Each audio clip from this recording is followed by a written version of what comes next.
We didn't go to OGN Summer to get smashed and lose in the round of 8 again. And they're the ones who embarrassed us. The best they can do is go even because the support can only do so much. I just want to smash them. Easy money.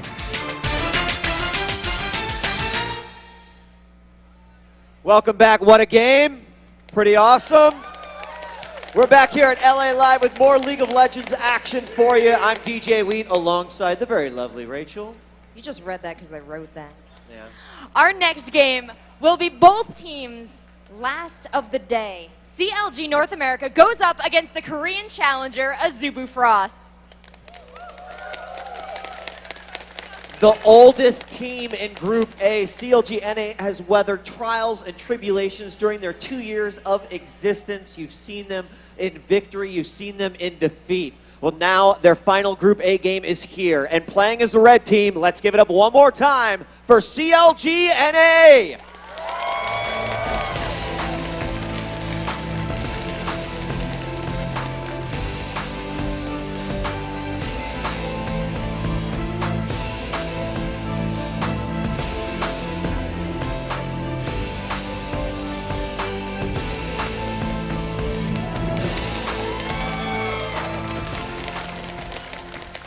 All the way from Korea, this is Frost's final group game as well. Playing as the blue team, welcome back to the stage, Azubu Frost.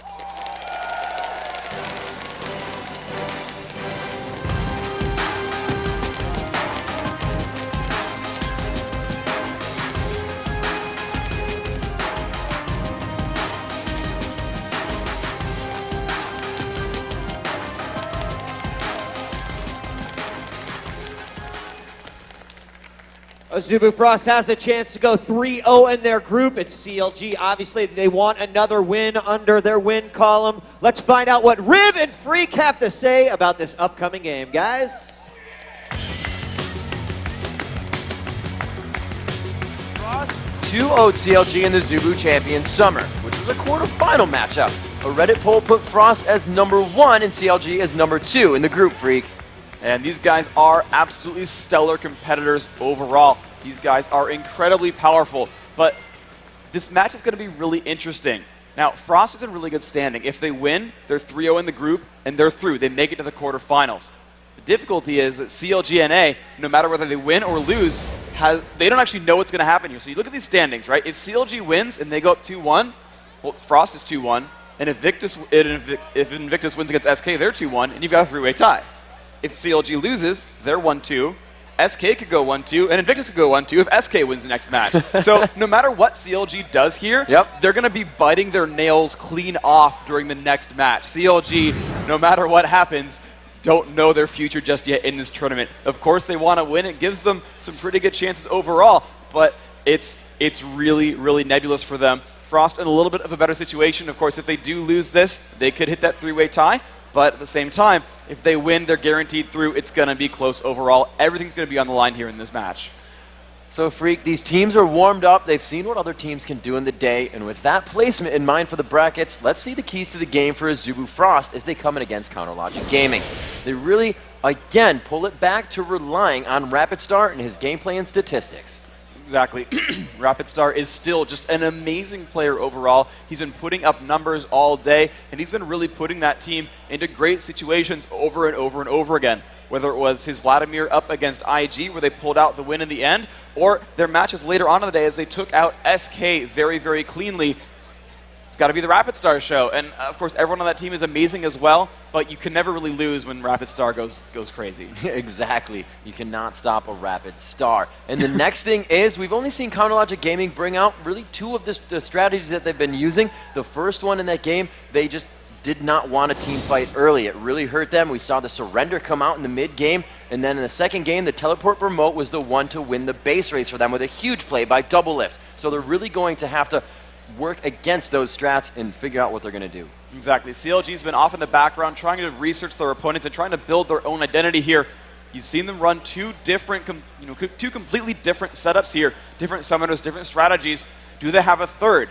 Is it unknown, or will it be another teleport promote that Frost has seen before? If it's something unknown, they've got to make some very fast adjustments mid-game, mid-champion select. I mean, we saw those split-second decisions just in the match against SK, where if they had gotten someone back to base earlier and they could have stopped the push, they would have been fine. So these second-to-second decisions can completely turn games around. They've got to make the right reactions to CLG's moves. All right, so we know what they need to do for CLJ and CLG, and while they can counter, let's see what the CLG needs to do for Invictus. And really, as you just said, Freak, they really need to bring out the strats. CLG does need to bring something special here. Frost just has so much raw personal skill on paper that CLG needs to bring out that strategic mind. Chauster, really the leader here, the main theory crafter, he's going to be the guy to bring out those strategies and really try to outsmart their Korean competition. Now it's doable. You saw a great sort of early game lead into comeback into victory for CLG against SK from the strategic options. They need to bring them out again here for Frost. And although with minor changes and team swaps around the map,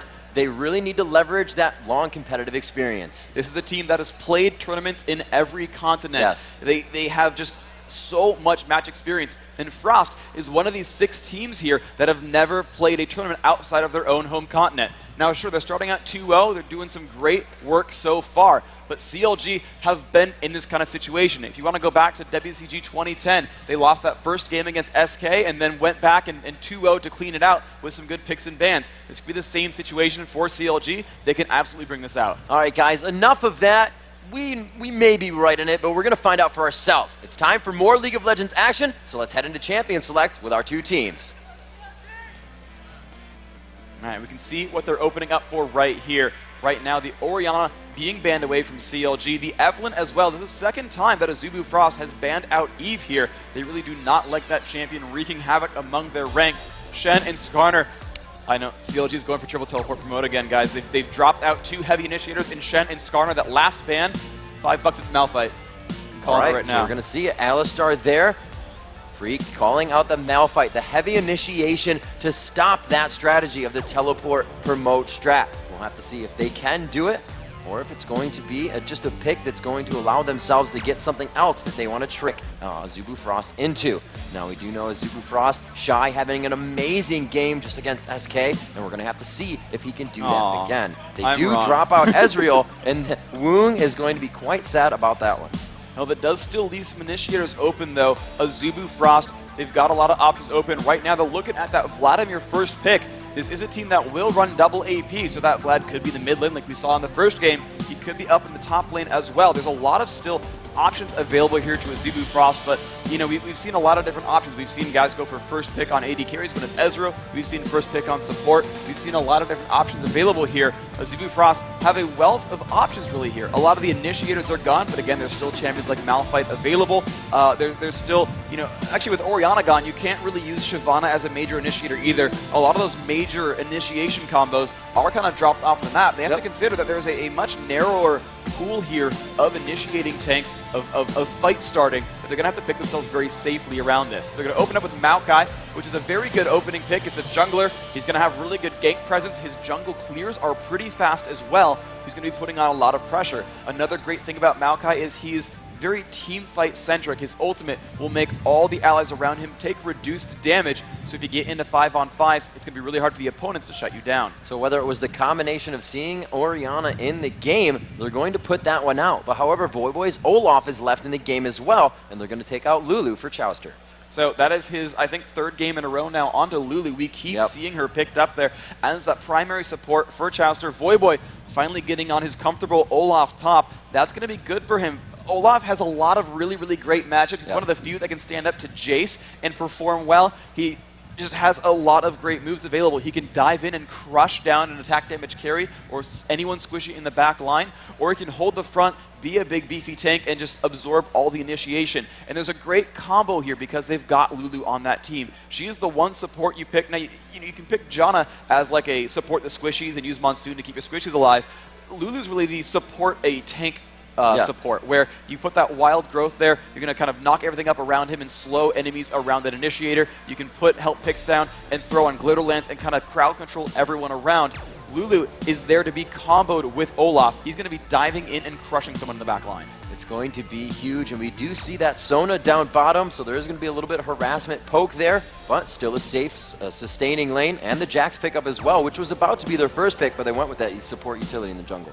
Yeah, I like that idea in general, because when you pick a top laner early on, you open yourself up to getting counter-picked, and that's kind of a weakness where the opponent's like, oh, okay, you're Olaf, cool, we'll go Jax. If they had picked Jax first, and maybe CLG would have chosen a different top laner there. Now they're going back to relying on Shy's Jax. We saw him carry that game 1 out against Invictus in a very, very narrow victory, so that's going to work out pretty well. The Sona in there for a support can work with almost anything down in that bottom lane, so you're going to see some pretty good pressure from Azubu Frost all over the map. And that's maybe a little bit of a better choice as a Mundo with an Olaf running around as well with Ragnarok on, but it's going to be that Mundo into double lift into his Graves. So you've got a big front line for Counter Logic Gaming. You can hear the crowd in the background as Azubu Frost kind of chooses their picks here, what exactly is going to go in. But with Mundo and Olaf in the front line and Lulu to back that up, there is a big beef wall there that's going to be very hard to break through. Graves, just behind there as well, is going to be putting out a lot of damage. It'll be really hard to get to him. I think if they don't have another diver to go along with Jax, Graves is going to be safe the entire time in the back line. Jax can't dive in 1v5 like Olaf can, so this is a little bit scary for Azubu Frost, depending on what they pick up here, that they're not going to be able to shut down Double Lift or whatever Big Fat LP picks up for the Mage pick. That's going to be a bit of a risk. And Freak, we do see Corki being picked up with Karthus actually switching back to Misfortune here. And I believe they did that for so much area of effect now from these ultimates. This is the one thing that I've heard described for Azubu Frost. They're a team with strength in so many places, it's hard to pin them down. We pin CLG as a team that brings out crazy strategies. SK and Invictus are the aggressive teams. They've got these very harsh focuses. Azubu Frost, their only real focus that you can really pick out about them is that they love area of effect and these team compositions that actually work as major groups. So now, you look at the combo there. You've got Rapid Star there on Karthus, Woong there on Misfortune, Madlife on Sona. So Crescendo's going to set up so much area of effect damage. And then on the back of that all, Shy is still running in there as Jax. And now if you're CLG, you don't really know quite what to focus. But it looks like what CLG is going for here is actually not that 3 teleport promote after all, but maybe much more similar to that first game where they pick up that Cassiopeia, that disengage mage where, the Petrifying Gaze ultimate, it'll stun you if you're facing her. So if you're running into CLG, she pops the ultimate out, stuns everyone, says, hold on, step back. Great wave clear, great overall at stopping the aggressive plays. And honestly, if CLG can keep themselves from fighting in a 5-on-5 engagement, which is all Azubu Frost wants to do is fight 5-on-5, if CLG can stop those, they've got a really good split push composition. Olaf can solo anyone. Mundo's going to get too tanky for anyone. Cassiopeia is a great duelist overall, and don't even get me started on double if getting fed on Graves. That's a scary place to be if you're Azubu Frost. And Freak, both teams have played great all day. Azubu Frost 2-0, and if you want to see them come out on top, let me hear you for Azubu Frost.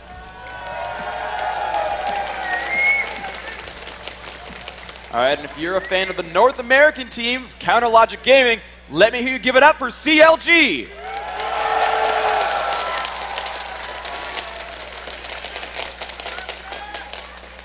All right, guys, we are into the game. Counter Logic Gaming, your purple team. That blue team coming in as, well, I guess they'd be the red team as well. The blue team coming in as Azubu Frost. And it looks like these guys are going to just keep themselves in their jungle for this first bit. Looks like Counter Logic may play that Fog of War game here. Yeah, they're going to start setting up to see what their level 1 engagements are. We saw at the beginning Azubu Frost playing defensively, kind of scouting out all the initial engagements, whereas CLG is more, they might be going for something a little bit more crazy. You can see them actually grouped up here at the bottom half of the map. They might go for something right now. Wards have been being placed down. They're starting to move closer. Chowster put that one right over the edge, so they would have vision of anybody waiting to stop the golem push there. Blue team can grab those golems and surprise level 2 in lane and become very aggressive. Now they're denying out the jungler here somewhat. They're hiding in the camps, making sure not to move too fast. You can see them all staying pretty much, if you will, at a line of scrimmage. They're not going one by one by one. Power in numbers here. Oh man, they just got spotted on that jungle invade. They tried to get around that brush and not get seen, but they got pinged out. So Woong knows exactly where CLG are. There's a ton of ward coverage for Counter Logic Gaming. You can kind of see they've got that tri-brush warded and 2 of those spots around the lizard buff. They've run a single teleport, so Voyboy might come through and try to jack something in the jungle. They are actually still waiting around, looking for something a little bit cheeky. We'll see if they can get some kind of kills out of nowhere. Cass returning back to the jungle to grab, or help rather with Blue and get a pull on that. Looks like Counter Logic will stay here. Wound coming up, still knows they're there. You can see how cautious he was about that. Did not just run to start firing off on them. And they're going to push down the first wave. This is going to deny so much experience. Now, Doublelift isn't grabbing this as well, but all of those minions are just going to start going into the turret. And Wound actually may be able to grab this. That timing seems a little bit off. Well, they're going to force Misfortune to defend at her turret, right, but they're going to immediately go for more pressure. All that ward coverage means they get to go for a 3v1 at Lizard. If Azubu Frost wants to stop them, they give up a full minion wave worth of golden experience. They don't want to do that. Meanwhile, they've sent Voyboy down to clear out the jungle, get level 2, grab a golem buff, and then teleport up top for a 1v1 with a buff advantage. This is a really, really good opening for CLG. Oh, Wound getting hit up quite hard here, and he is going to be pushed out of that for a second. Now, Freak, if to look at our little bit of a featured matchup for this is going to be Chowster and Madlife in the bottom, just a battle of the strategies. Yeah, it's really, really interesting overall. Chowster, that main theory captain for the team, really setting up a lot of these strats. You know he had a hand in what just happened right here with those buff steals, and that's a big deal. On the other side of it, you've got Madlife, who's a great support player, but if you heard Doublelift earlier, he said their bot lane is easy mode. Oh, we do see Cloud Templar getting poked out, and this is a very big detrimental effect for Maokai if he is in the jungle, and he is getting hurt. The Ignite goes down. Big Fat LP, first blood. And that is the kind of opening that CLG wanted.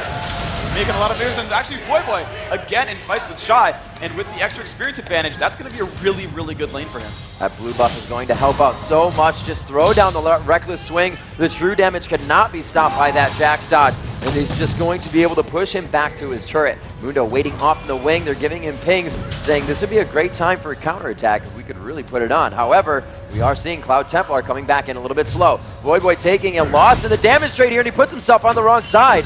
A little extra damage he did not want there. Hotshot GG coming around the back. Shy doesn't have much to jump to here. It may be another kill. The undertow thrown just short, but he picks it up again. He misses the undertow, but it's all up to Hotshot. All by himself with a quick assist to Voyboy.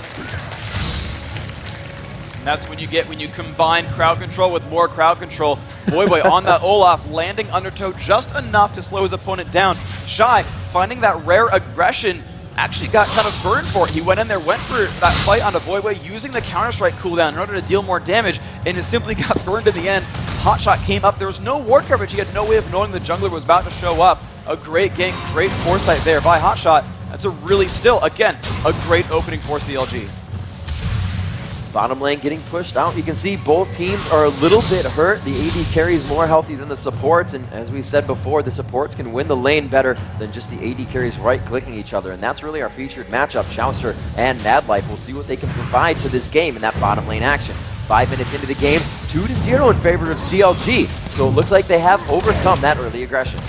And this is going to be, I think this pace needs to be kept here by Counter Logic, that they have to realize they are against a brutal late-game team composition. Karthus and Jax especially will scale so much harder than Olaf and Cassiopeia will. Those lanes will become worse and worse for CLG as the game goes on.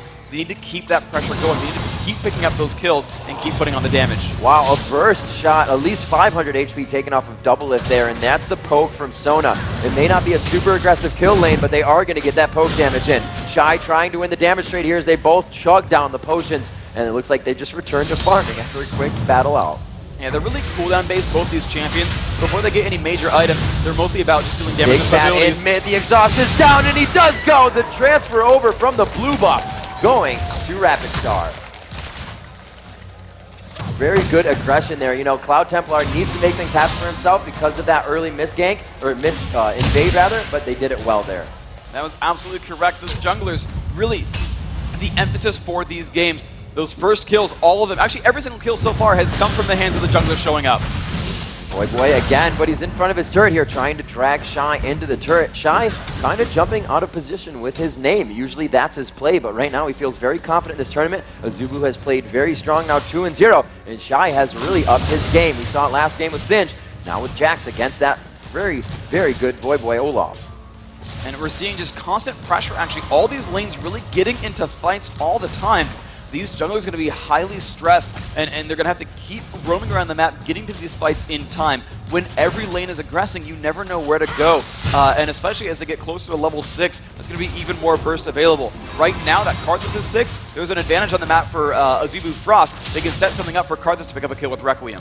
Chowster doing as much damage as he can, every chance that he can. You can see Mad Life just trying to get power chords in and then move out of the fight, having enough mana to sustain. The buckshot will push as Double Lift returns to buy. Looks like he has about 962 gold, so he'll definitely get some Dorans under his belt there too, in fact. And he will return to lane much, much stronger. Now, if we don't see, yes, they're going back now, Wound, that lane would become very difficult, especially if they weren't there with the minions. So doing this and timing it very well with the bottom lane. Yeah, that's really, really smart. When you're ever in a lane against an opponent, you've got to realize that picking up a kill or picking up a bunch of minions doesn't mean anything until you spend that gold. I've seen so many times where a player will pick up first blood, then stay in lane with no potions, and end up losing the lane again because their opponent came back with full health, mana, cooldowns, and like an extra cloth armor. You know, these players are constantly aware of the fact that when their opponents go back to base, they're going to show back up with more items. And you, on your own side, have to make sure that you don't get spurned by that and start losing out in items, basically, because they bought and you didn't. So usually you see Olaf go for either, Undertow or Reckless Swing, but he has put 2 now in Undertow and 2 in Reckless Swing. Is he just looking for consistent damage? He's basically trying to hedge his bets and make sure everything's going to be pretty strong. Both his abilities get a lot more efficient as points go in. The 1 point in Vicious Strikes just kind of makes sure he has some health sustain with that lifesteal there, and that's going to be really useful. But splitting the points is actually really, really smart. It gives him a mix of wave clearing and trade damage that's just going to work out overall in that lane. Looks like we have GG milling down to the jungle already with an 8-minute Oracles on himself. CLG always getting that very fast map control to help them in the early part of the game so they can find the late somewhat. And Boy backing off here. Nope, throwing a little bit more aggression down as the potions continue to go out. Hotshot still in that bottom lane as they mill about. He hits Mad Life for the cleaver. There's going to be some damage. The force flash there. Very nice and pure shots onto Hotshot. He can't get the heals on. He may go down from this, but it looks like he's going to make it out. The ultimate goes off, and they're all just out of range. Cloud Templar taking a turret shot, and he's just a little too late on the gank. Great aggression from Azubu Frost, though.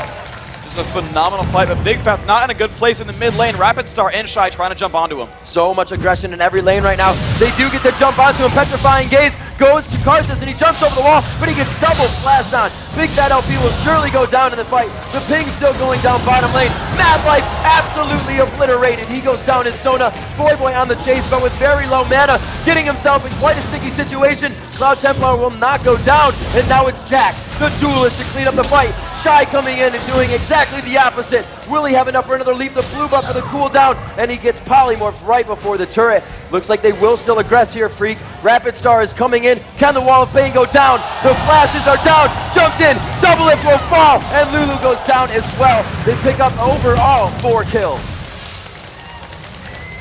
What a great turn of events there. Rapid Star, you normally don't see it on Karthus. If you look at Froggen, for example, he'll sit in lane and farm raids and be like, yeah, you get Requiem, and then go back to farming some more. Rapid Star here, again, living up to his name, making these plays. Those last 2 kills were a result of him showing up and getting that wall down. Oh man, they're going to go hard for this, Freak. That is the Oracles, and that is the Oracles down. 8 minutes into the game. Hotshot with no gold generation item. That is a scary situation. Getting an early Oracles like that is a bit of a gambit. You're trying to rely on that ward sweeping to set up ganks for you, and Hotshot was moving around into these fights. He was very present for the last few minutes, but the problem was that they ran out of steam, everyone dropped off the map, and they didn't have any ward coverage anymore. He walked into 4 champions out of nowhere. Now slowing them down a little bit with that fight.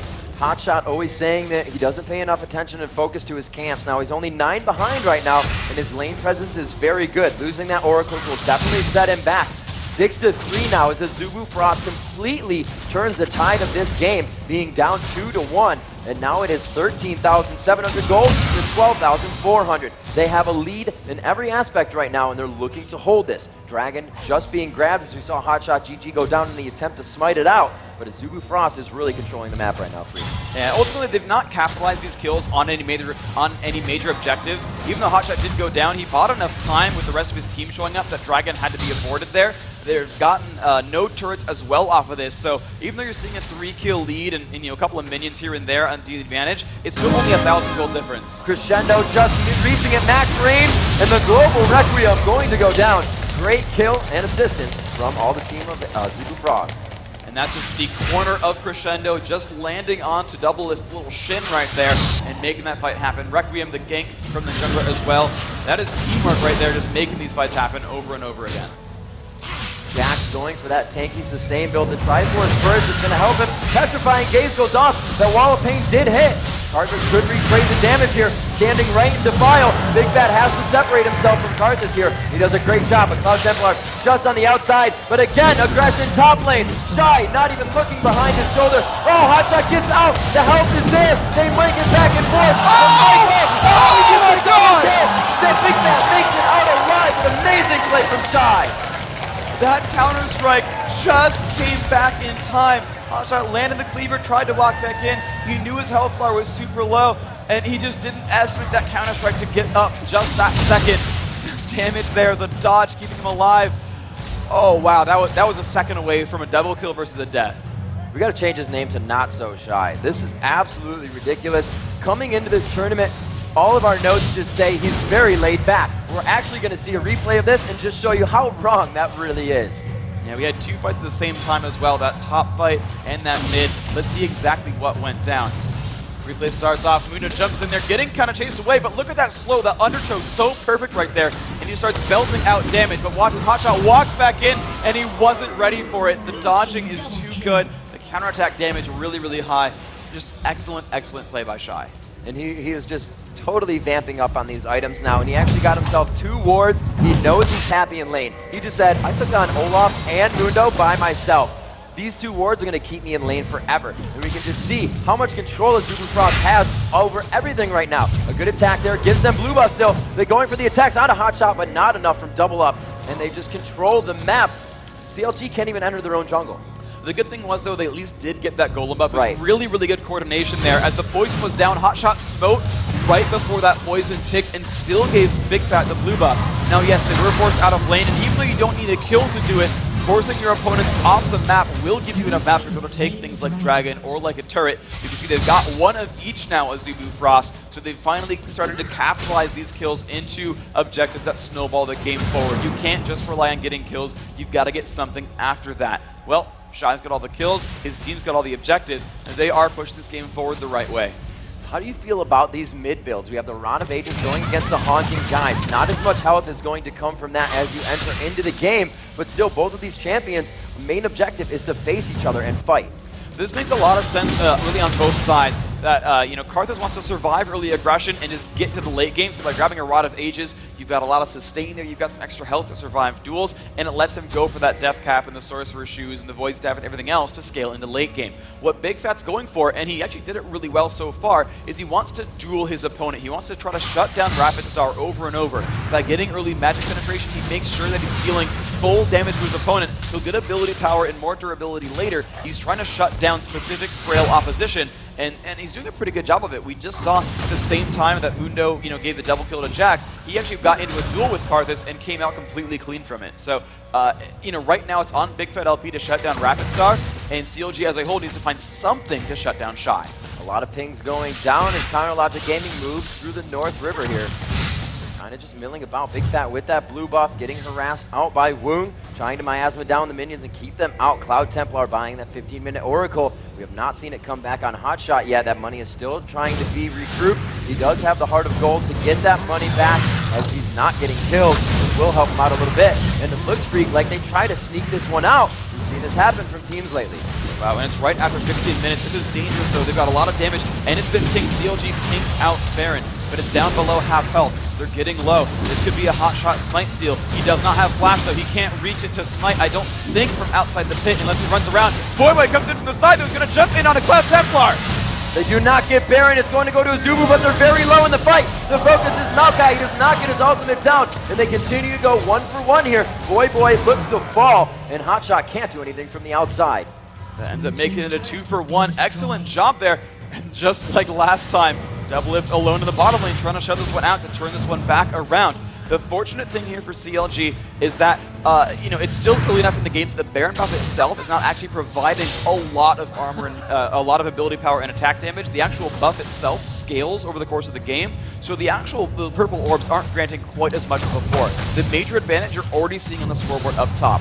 Mostly it's the golden experience, and that's going to, not grow any more over time. So this was like the one fortunate thing for CLG is they could trade a turret, which is a permanent advantage, and try to stabilize here in the mid game. I think they can defend turrets in a 5-on-5 if they want to. Freak. I really like the MF Sona. It not so much powerful in lane for its poke, or it's powerful in lane for its poke, not so much its kill, but the ability to fly around the map is just huge. You can see him taking turret after turret. And that's huge overall. And this is really what Azubu Frost wants to do, is just like when you pick up champion kills, when you pick up the Baron buff, you want to run around and try to find aggression on turrets. The extra mobility that they have because of Sona Misfortune really sets them up for turret kills out of nowhere, which is actually a very, very big deal for them. But on the same side, I really feel that though there is a 6,000 gold difference, CLG still does have turrets, and they have a very good anti-teamfight composition.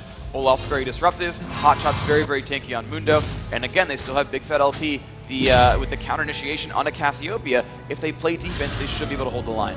11-5 here as we pass just about 15 minutes, and the biggest deficit in the game that we've seen so far, 6,000 gold this early in the game. Azubu Frost is up by quite a lead here, pushing down these turrets. They have lost their bottom turret, but that's not near that Baron buff. It just went down. It's going to be highly contested as it comes up again, seeing that Azubu Frost took it at 17 minutes. So if they go for that once again, the bottom lane is open to be pushed after they have their way with it. And so let's see what they end up going for here, because you know, there's a lot of turrets really still available on the map that should theoretically be killable. You've got 2 outer turrets still, you know, out there on Azubu Frost side. You've got another outer turret just right here at the top lane on CLG's side. These are killable structures really either way, whether they send Voivo with a teleport to an undefended lane, or they just send Double Lift on a split push again to counteract a push from Azubu Frost. You might see these turrets go down. I still think Frost wants to push this advantage. They've got about 1 minute and 20 seconds left on Baron.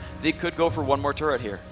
Looks like Shy putting more aggression onto Voivoy. He cannot even duel that fight anymore without using his ultimate, and it's really not worth it to him, rather. His lane getting pushed right now, the blue buff being contested, however. Cloud Templar coming in from the right, just throwing a late sapling. And it looks like with the vision of those champions down bottom, Shy should be able to take out this top turret.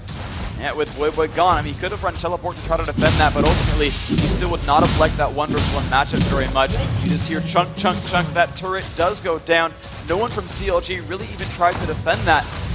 That's just, again, more and more advantages here for Shy. He's left alone to farm that minion wave, and he's going to get beefier and beefier and beefier as time goes on. This is looking more and more like, you know, Shy taking this game over in the next few minutes. I love how Azubu Frost buys wards throughout everybody in the team. We just saw Wong. Wow, going under the turret. Voidboy going down quite low. Shy doesn't even care about how many shots he's taking. We saw this happen before, and he could get himself a double kill again, but Rapid Star takes that with Requiem. Voidboy chased, or rather, Shy chased out of that one by Hotshot GG with his ultimate on. Hotshot, just again, like the first time we saw him on Mundo, does not have any items behind him. He delayed his Heart of Gold in order to pick up an Oracles, and it backfired horribly. He'd be in much, much better shape if he didn't get burned for that aggressive play. And you just see he's behind items trying to finish up maybe an Aegis, maybe a Ninja Tabby, and a Spirit Visage, but he's got no major items here. You would have thought that a 2-on-1 behind a turret would have been the chance for CLG to turn back onto Shy. But it's a 4-level difference or a 5-level difference here against Mundo, and he's got no items to tank this out. It's looking better and better for Azubu Frost. This is amazing for Shy. 4-1-3, at least 60 CS over, 60 minion kills over Voivoy, and he also, if it has not gone back to buy yet, has 2,400 gold in his pocket. Just finished the Triforce, still has 1,300 gold. Yeah, right here you typically see Guardian Angel be the next major purchase there, so a Chain Vest might be in store. He's actually instead going to go for more damage output, picking up the recurve bow. That's going to be, it looks like Wit's End there, and that's going to be another very, very tanky man. He's not worried about any physical damage. I guess he's just worried about Cassiopeia and Lulu going for a little bit of magic for his build. There we go. Voivoy and Hotshot kind of juggling together right now as they trade some golems back and forth. Seeing that bottom lane farm it out as the turrets are down. It's only farmed to that river area, and then the AD carries really don't feel safe to do it. 12-5 at 20 minutes. Huge 10,000 gold lead, almost 11,000 actually separates these teams. 5-1 on the turrets, and that means so much map control for Azubu Frost. The good thing here, though, for CLG is they're going to run out of things to do.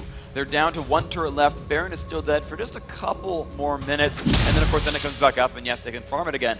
But they're running out of easy objectives to take. So if CLG can stall this out, which really hails back to the old CLG from a year ago, if they can hold on to it and they have the champions to do so, they can wait around for a little while and finally get themselves to a late game situation. I think Doublelift on Graves will have a better late game than Woong, and I think Big Fat LP can, if he manages to stay safe in the team fight, which will be hard but is doable, he'll be able to be just as big of a team fight threat as Rapid Star is on Karthus. So in that theoretical end game where everyone's got max items, CLG does have, I think, the champions that it takes to put up a very, very good fight. At least certainly better than the fight they've got right now in front of them. So to CLG's credit, what they need to try to go for is buying time and stopping the pushes. And thankfully for them, there's not much else for Frost to do without getting inside CLG's base, which makes those fights so much easier to win. And Freak, they are looking to do just that. Very heavy initiation coming from Cloud Templar with Shurelia's Aegis and Boots of Mobility to get himself in the fight and sustain until his team can close the gap that he made with Twisted Advance. Throwing down that ultimate Maelstrom, he is going to be able to mitigate a lot of damage. And with the AoE, the area of effect of his team we talked about before, they can really close down some of these fights. You see Boy trying to get himself some health with that Giant's Belt, slowly piecing together items as well. Looks like he may finish Shurelia's for himself or Randuin's as well. He needs to put out some damage for his team though. Big Fat trying to help Hotshot as he's pushed out of the fight by the AD carry Woong. Now MF is playing huge dividends for them with the speed of her and Sona around the map. Here they are again, Freak, to dance out the Baron. This is really smart for Azubu Frost. They know that they're in the driver's seat and that even with Baron putting out some pressure, that they've got the ability to take a 5-on-5 fight. This time, Hotshot flashes up, but his smite is down for a few seconds. They've got to buy some time there. Doublelift not in a good place against Shy. The Baron does not get stolen. Nice try by Hotshot. Shy's going to pick up that kill as well. This could be a push to win the game here for Frost. They do get a flash out of Chowster. He is getting chased, and he was pretty good at kiting last time. He's going to throw everything up, and he's really biding time here. They want to stall Azubu Frost from even hitting the front step, but it's going to be big for them. They have so much wave clearing here just with Karthus. They're going to be able to go right onto this turret, and if need be, Cloud Templar is going to face tank. This inhibitor turret is going to mean big things for them. Super minions come after the inhibitor. They're going to have that open the entire time. So even if they don't get it here, they're more than prepped for the late game. They're going to like this one overall. You know, if you don't care about minions, you can backdoor turrets. Cassiopeia is not going to do much to stop that push. Normally you pick her because she'll clear minion waves, and then sometimes players are afraid to backdoor. But if you know it's a 5-on-2, you won't care about the turret very much, and Frost will continue to push in. There's that Twisted Advance. Can they close the gap? Looking for the Crescendo to come out. They don't have the room for the area of effect, but it does huge damage so far. Still focusing Shy in the middle of 4 people. Goes down from the turret, but Chowster gets the pickup. Mad-like forced back, but he grabs one as well. 2-1 on the exchange. This looks bad for CLG. But they did kill that major carry with Shy being down. Doublelift might have what he needs to keep pushing on through. The rest of the cooldowns are all gone for Azubu Frost. CLG will keep their base alive, but these were actually the right lanes to push here for Frost. So take stock of what CLG has. They've got 2 dead inhibitors with Baron off the map, and they're going to have to sit in their base and farm, and get some gold back. This is, you know, almost a good situation for them because they will keep having the influx of minions and they will keep scaling up. They'll finish that Phantom Dancer on from Doublelift and he'll have a better chance of fighting this game out. However, for Azubu Frost, that top lane, there is no way CLG will look to defend that second turret. They just simply have too much on their hands with the middle and bottom lane super minions coming in that, you know, Azubu Frost, even though they can't push on for Baron because they've already got it, even though they can't really push on for Dragon either, what they can do is get a couple of free turrets on the outside. And then if they want to go for the base winning push, now they either say, you know what, screw it, we're more tanky than you, and dive, or they will let those bottom lane and mid lane minions push up, they'll wait for CLG to defend it, and then dive on the turret just like they got that middle inhibitor a few minutes ago. So Azubu Frost, you know, they have a lot of cards to play, and if they play a measured, confident game, I think they can take this one. But if they don't, if they screw up that one fight, CLG's in great shape. Oh, Boy could not. Oh, he does get the teleport out. Throws on Ragnarok, so he cannot be crowd controlled. Very nice there. Gets himself out, but the teleport is down. And Freak to make mention of how much Azubu Frost is choking CLG right now for experience and for gold. There is 1 core item, now a 2nd core item finished to an average of 2 on the side of Azubu Frost for every champion. The Bloodthirster and the Shurelias are the only standing core items on Counter Logic North America right now. And they need to make this fight happen right here. They're going on for that top turret, and here comes the dive. The twisted advance. Voyboy's Ragnarok is down. They catch him up in the fight. It's going to be bullet time. Dropping down Mundo. Hotshot will not be able to help his team as that tank wreaking havoc, running around. They lost one of the tanky people. They lost Big Fat LP for the reinitiate on the fight from Cassiopeia, and it's going to be turret takedowns on the Nexus now for Azubu Frost. They look to go 3-0 here on the first day of the championship games. A very nice wild growth keeps them off, but the Nexus is the only thing standing in their way after this one turret. They're going to have that open, forcing CLG back to their fountain. Azubu Frost goes 3-0 in the group stage, taking out CLG in their game. Congratulations here to Azubu Frost. They are our first quarter finalists. They are Make Watch and the fifth quarter finalists. 4 of them did automatically qualify for winning their region. So Frost putting all doubts aside, saying, yep, we are amazing. Welcome us into the next round. Thank you very much. Now CLG, they are 1-2 in the group. Their hopes lie with SK Gaming. They are going to be watching and cheering as hard as they possibly can for SK because they hold their hope alive. With Invictus being 1-1 and SK being 0-2, if SK wins this next match, we've got a 3-way tie for second place. That is going to be so very massive. So Freak, you just said it a little bit. There's a few situations that happen, but let's take a look at how this impacts Group A overall. Okay, so Group A overall, we have a guaranteed first place. Azubu Frost, they are 3-0. They are through. Period. End of statement. Frost made it. There's 2 other situations. If SK loses, Invictus goes 2-1, and Invictus will be the sixth, well, they'll be the second team to come out, and they will be the 6th quarterfinalist. If SK wins, we force that 3-way tie. When there is a 3-way tie, this is what happens here. Those 3 teams, Invictus, CLG NA, and SK, will play each other once more.